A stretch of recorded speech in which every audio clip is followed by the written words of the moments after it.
Aloha, divine, beautiful beings. Here's some flowers for you. They're so gorgeous. Okay, so yesterday I started speaking with you about my first painful experience where my father took my little foot when I was a day old and threw me against the wall, and it caused me an injury on my head for about 3 years. So my second crazy story that I'm going to go into details today is the one when I was married. I was married for 8 months when I was 23 years old, and the first thing I remember is that man, I saw him in a limo in Vegas, and he reminded me, the first thing when I looked at him, he reminded me of my own father.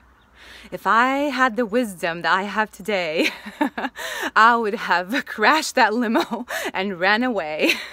But here we are. We learn from our most painful experiences, and they make us the superheroes we are today, because we are not victims to the stories that happen to us. We are not defined by our pain. We're defined by our overcoming.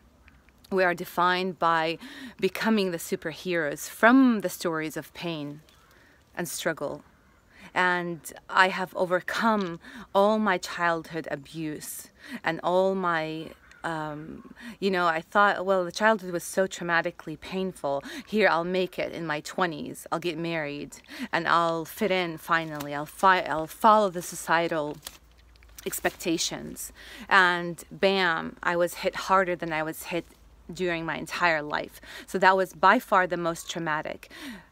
Marriages and divorces are by far the most traumatizing experiences anybody can ever go through. So I am proud of you. So I lived in Nigeria, in Lagos, Victoria Island, Lagos, Nigeria, with an AK-47 under my bed. It wasn't even nearly as traumatizing as going through the marriage and divorce. Because we're promised something, a happiness. We're promised a protector. We're promised, if you're a husband, if you're a man, you're promised to have a wife who will honor you and respect you and be loyal to you and show up for the marriage and give you the attention that you desire and need, and give you that feminine, that sacred feminine really side of life. And you're not given that.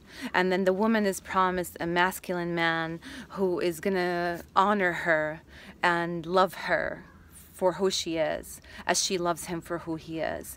And then that's not what happens. The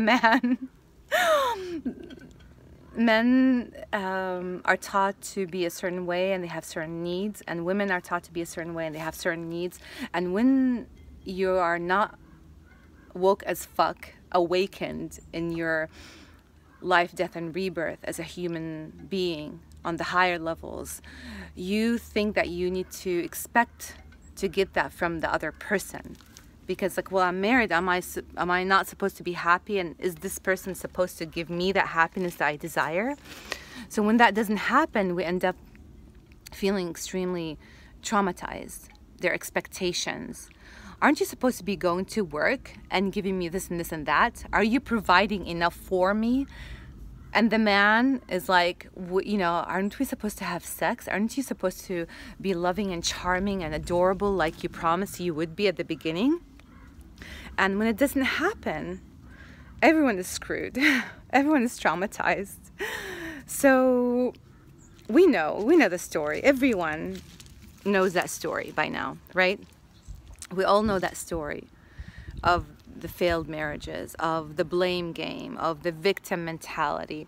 Well, I expect you to do this and this and that for me. I can't do this. The victim mentality, and it happens for both people, We are no longer in that space.